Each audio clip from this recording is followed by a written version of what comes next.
Et salut à tous et à toutes et bienvenue sur cette vidéo. On va faire un petit débrief de la Coupe du Monde de nos Diables Rouges.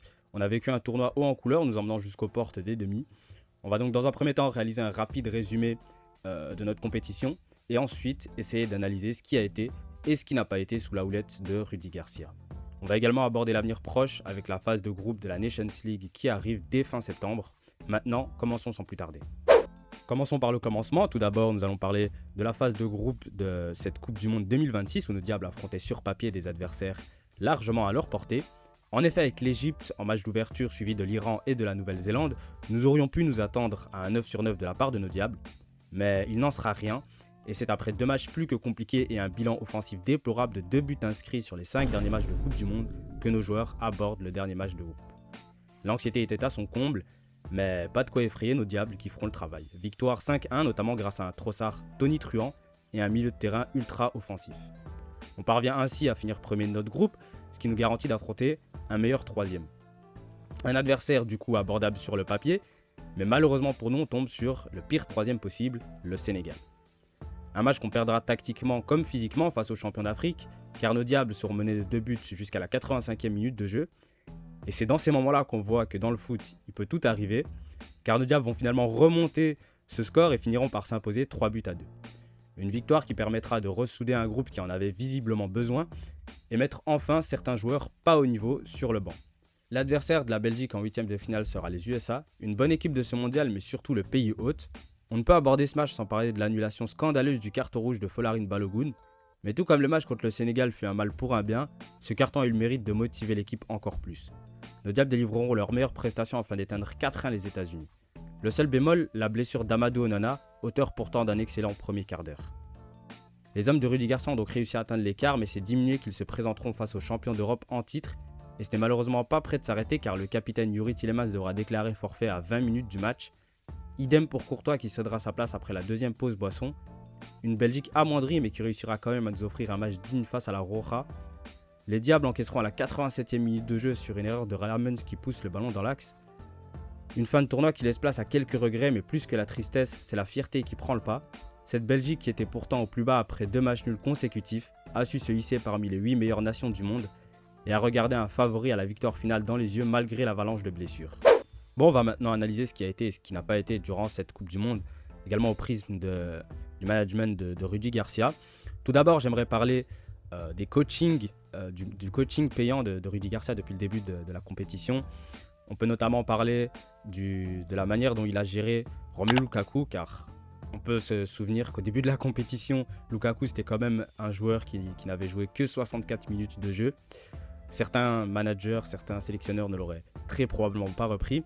Lui, il a repris, c'est un choix payant de sa part. Et il l'a très très bien géré tout au long de la compétition. Il nous sauve contre l'Égypte, il est décisif contre la Nouvelle-Zélande. Il est décisif contre le Sénégal pour lancer la folle remontée. Donc voilà, on peut dire que c'est un vrai choix payant, décisif aussi contre les États-Unis. Et il y avait quelques occasions contre l'Espagne, mais voilà. Finalement, ça n'a pas été, mais voilà, c'est pas le sujet. Coaching payant pour Rudy Garcia, pareil pour la sortie de De Bruyne et Doku contre le Sénégal. Je pense qu'à ce moment-là, beaucoup se sont dit mais qu'est-il en train de faire. Finalement, ça a été des choix payants. Luke Bacchio a bien répondu sur le terrain. Nicolas Raskin a été excellent. Donc voilà, ce sont des choses qu'on peut mettre à son crédit. Sur la compétition, il me semble même que la Belgique détient désormais un record, celui des remplaçants les plus prolifiques de toute l'histoire de la Coupe du Monde. Donc c'est quand même quelque chose qui est à mettre au crédit d'un coach, même si on sait que voilà, les règles du foot ont aussi changé avec maintenant l'addition d'un 16e de finale, le nombre de changements qui a changé également. Donc voilà, je pense que ça a aussi quelque chose à voir avec ça, mais c'est quand même à mettre au crédit du coach français. On peut également dire que jusqu'au début des quarts de finale, la Belgique avait la 2e meilleure attaque de toute la Coupe du Monde. C'est quand même un peu fou quand on repense au fait que sur les 2 premiers matchs, la Belgique ne met qu'un but et qu'on commence déjà à repenser à 2022. Voilà, les traumas étaient en train de remonter. Mais finalement, voilà, là, on va dire que c'est la théorie du ketchup. À partir du moment où ça rentre, ça s'enchaîne comme des perles. J'aimerais aussi beaucoup insister sur la nouvelle mentalité que Rudy Garcia a insufflée au groupe depuis la remontada Mais même avant ça, euh, il y a une bien meilleure ambiance, dans le groupe. Je me rappelle de 2024, juste après l'Euro, la Nations League catastrophique à ce moment-là. L'ambiance était un peu délétère, mais il a su revenir, fédérer un groupe un peu à la manière d'un Wilmot. Je pense que si on devait le comparer un petit peu à un sélectionneur que la Belgique a eu dans les années 2000, je dirais Wilmot. Euh, donc voilà, ça aussi c'est à mettre à son crédit, car pour moi, Tedesco, en fait, il gérait pas vraiment la sélection comme une sélection. Il gérait ça plutôt comme un club. Pour moi, une sélection devrait véritablement se mériter sur le terrain. C'est pas n'importe qui peut venir pour un bon mois ou 2 bons mois et entrer dans la sélection. Normalement, c'est un groupe et c'est censé évoluer ensemble, pas changer toutes les 2 minutes.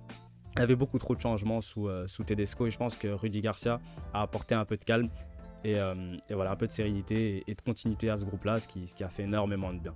On voit que c'est un groupe qui est très très très soudé et on espère que ça va continuer comme ça du coup. Je pense aussi qu'on peut dire qu'on a fait notre meilleure compétition internationale depuis 2018 car certes en 2021 on va en quart de finale, mais personnellement je juge qu'un quart de finale de Coupe du Monde c'est au-dessus qu'un quart de finale à l'Euro, surtout si on part du principe qu'il y a aussi les 16e de finale à passer à la Coupe du Monde. Donc pour moi c'est clairement notre meilleure compétition depuis 2018. Il y a clairement un vent d'optimisme qui souffle aujourd'hui. On peut aussi parler des choix de sélection de Rudy Garcia. On va commencer par les bons parce que certains n'ont vraiment pas été bons selon moi. Mais on peut parler de Nicolas Raskin au moment où Rudy Garcia va chercher Nicolas Raskin. C'est pas forcément évident. Il n'était pas en train de briller au Barça, au Real ou je sais pas où. C'était un joueur des Rangers. Il était bon aux Rangers, certes, mais voilà, c'est un joueur que Rudy Garcia amène en sélection. Et depuis le premier jour, il a toujours amené satisfaction depuis son match contre l'Ukraine. C'est un joueur qui donne satisfaction et ça, c'est à mettre au crédit de Rudy.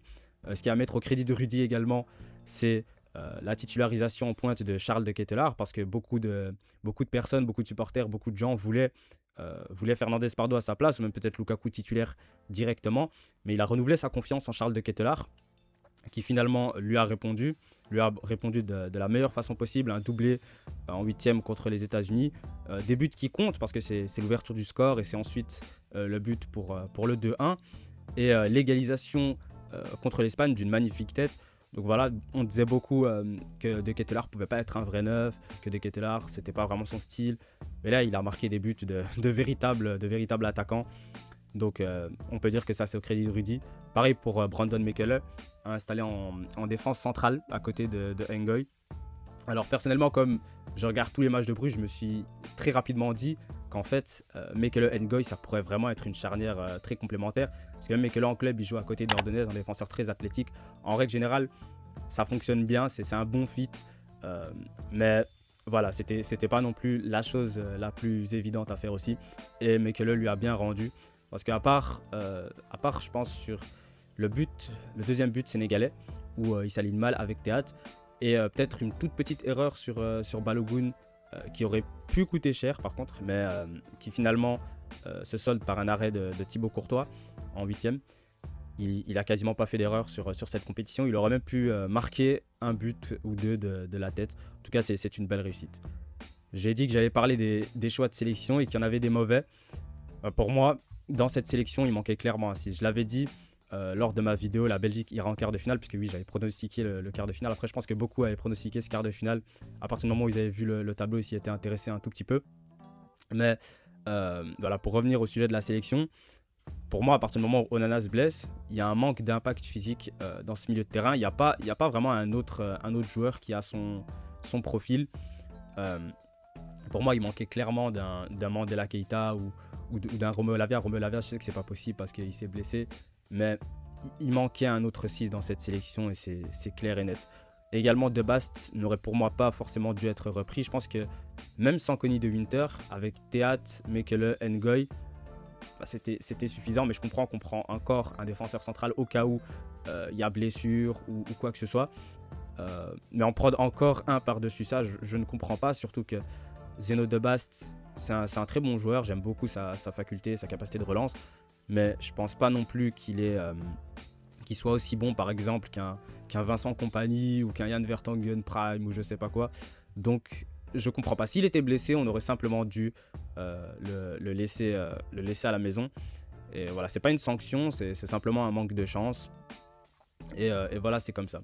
Par contre, certains parlaient de Mika Gott qui aurait dû être repris selon eux. Pour moi, c'est pas forcément le cas. Certains disent oui, mais regardez Doku, ce qu'il a fait, tout ça. Bah, je pense pas que le sélectionneur aurait pu anticiper que Doku allait attraper une infection respiratoire à partir du moment où il arrive aux États-Unis. C'est impossible à prédire. Donc, c'est quelque chose de. C'est les aléas d'une compétition. Et même si Mika Gott avait été présent, selon moi, il n'aurait pas joué en fait. Parce que à partir du moment où Doku ne joue pas, bah, on donne juste le côté gauche à Leandro Trossard et voilà, c'est tout. Mais je pense que Mika Gott, on va en reparler, c'est un joueur qui sera intégré dans cette sélection des Nations League ou alors potentiellement après pour les qualifs de l'Euro. En tout cas, s'il continue à progresser, il aura clairement sa place, mais sur cette compétition, je ne vois pas forcément l'intérêt de le prendre. S'il était à droite encore, mais là, la concurrence est un peu féroce avec Trossard, ailier gauche d'Arsenal et Jérémy Doku. Ensuite, on va parler des choix de composition parfois inexplicables du sélectionneur, comme lorsque contre le Sénégal, il nous met De Bruyne, Van Aken et Tielemans titulaires. Donc un milieu de terrain sans aucun 6. Je pense que ceux qui voient jouer Tielemans souvent à Aston Villa savent que de base, Tielemans c'est quand même un joueur qui préfère jouer dans des positions plus hautes. C'est pas vraiment un 6, c'est même pas du tout un 6 je pense. Donc je comprends qu'on joue comme ça contre la Nouvelle-Zélande qui, sans vouloir leur manquer de respect, n'est pas un cadre du football mondial. Mais contre le Sénégal, j'ai pas compris ce choix. Et dès que j'ai vu la composition, j'ai directement tweeté. Je me suis dit, j'espère qu'on se fait pas bouffer au milieu. Mais on s'est fait bouffer au milieu et c'était plutôt évident. Donc la remontada est à mettre aussi au crédit de Rudy Garcia avec ses bons changements. Mais pour moi, ça vient aussi avec beaucoup de chance et c'est surtout le Sénégal qui s'est autodétruit. Parce que ce match, normalement, on le joue 100 fois et on perd 99 fois avec cette tactique et ces choix de composition. Ensuite, pour moi, Rudy Garcia n'a pas tiré 100% de son groupe. Parce que pour moi, un joueur comme Mathias Fernandez Pardo aurait pu avoir plus de minutes. Par exemple, contre l'Espagne, on voit qu'à partir de la 60e minute de jeu, comme ça, le match est décousu, on a quelques contres, tout ça. Fernandez Pardo aurait pu avoir un impact sur cette rencontre avec sa vitesse. C'était un match où il y avait quand même de l'espace. Donc je pense qu'il aurait dû rentrer. Diego Moreira aussi, qui a prouvé contre le Sénégal qu'en fait, il aurait pu avoir beaucoup plus de minutes également. Mais moi, ce qui m'étonne le plus, c'est pas que ça m'étonne, parce qu'en fait, je pense que je m'y attendais un peu. De Kuiper, c'est quand même un peu un chouchou, entre guillemets, de Rudy Garcia. On voit même dans les podcasts et les interviews, tout ça qui sortent, que voilà, c'est un joueur qu'il apprécie beaucoup. De Kuiper, son défenseur, buteur. Mais quand on voit les 25 minutes à peu près de Joaquin Seyss contre Lamine Yamal, je ne comprends pas qu'il n'ait pas joué. Vu les difficultés qu'éprouve Maxime de Kuiper défensivement, à part contre les équipes qui sont un peu inférieures à nous, ou alors qui sont à peu près à notre hauteur. Contre une équipe supérieure à nous, Joaquin Seyss, pour moi, c'est le choix logique. Et d'ailleurs, sur cette Ligue des Nations qui va arriver, j'aimerais bien voir, si on continue sur un back four, ça vient de défense à 4, Joaquin Seyss, Brandon McCullum, Nathan Ngoy et Timothy Castagne. Bref, ensuite, j'aimerais aborder aussi le sujet de la défense à 3 qui a été travaillé sur 2 rassemblements pour... on ne sait pas. On ne sait pas parce qu'on l'a pas utilisé en fait. Donc je ne sais pas à quoi ça servait. On a de toute évidence un peu perdu du temps, en tout cas pour cette Coupe du Monde, à travailler ce système. Bon, le fait qu'Onana ne soit pas en forme, et donc, puisqu'en fait ce qu'il faisait, c'est qu'il mettait un milieu de terrain en défense centrale, et le seul qui peut avoir ce rôle-là et qui était titulaire au départ de la compétition, c'est Onana.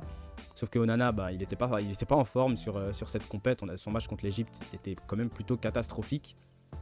Et donc je comprends, ça peut-être avoir quelque chose à voir avec ça. Peut-être qu'il avait pris De Bast aussi pour ça. Du coup, qu'il n'a jamais pu utiliser De Bast. Peut-être qu'il avait pris De Bast en se disant qu'à partir des 8e, quarts, quand il y a moyen qu'il affronte une grosse équipe, il pourrait mettre De Bast en milieu def et que ensuite ça allait redescendre et que voilà, il allait avoir sa défense à 3. C'est une possibilité, mais pour moi, c'est quand même du coup, in fine, si on regarde juste les résultats, c'était une perte de temps.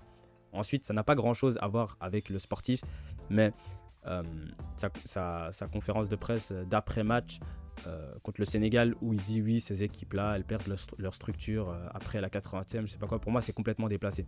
C'est complètement déplacé, surtout qu'il y a une stat qui est sortie. Et en Ligue 1, Rudy Garcia est le coach qui perd le plus après avoir mené 2-0. Donc, voilà, moi, je veux bien que l'euphorie, tout ça, mais je pense qu'il a un peu pris la confiance, Rudy, surtout que, comme j'ai dit, à mon avis, dans 99 cas sur 100, il perd le match.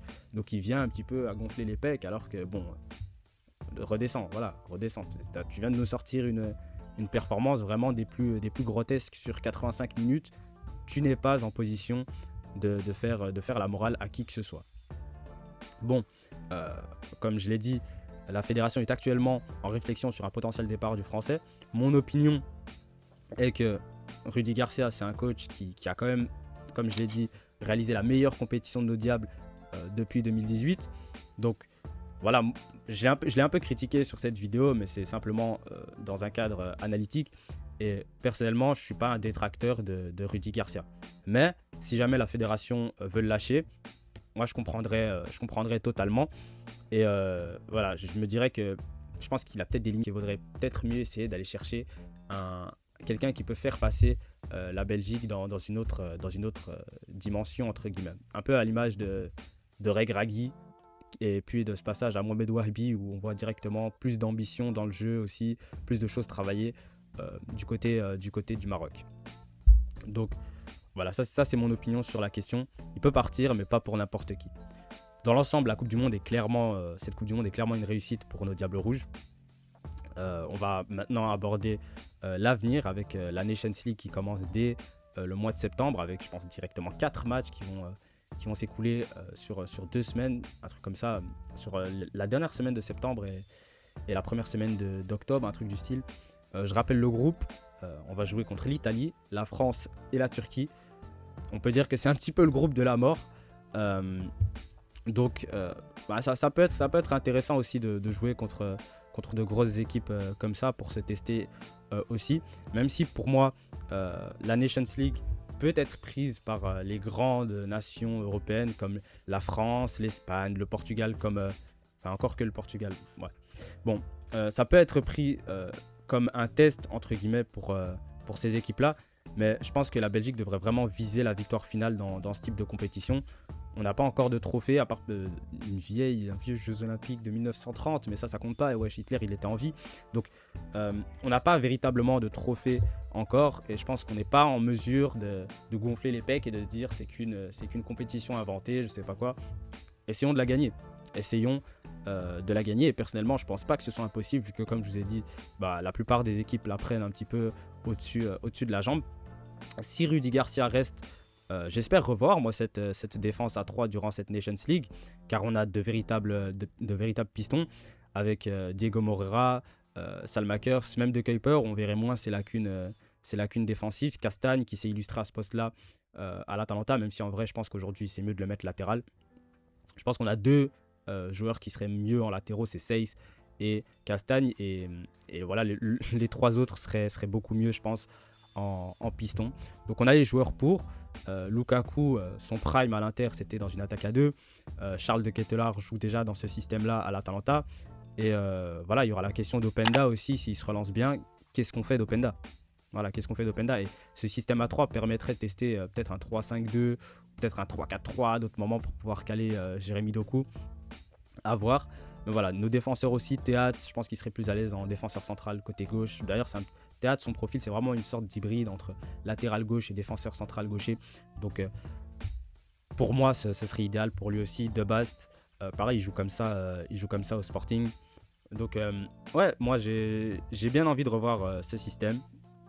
Ensuite, on peut parler d'un petit chantier au milieu de terrain. J'ai hâte de voir la sélection de Rudy concernant les milieux de terrain en septembre, parce que Witsel pourrait ne plus être repris. Il a un certain âge. Je pense qu'il ne devrait plus être repris.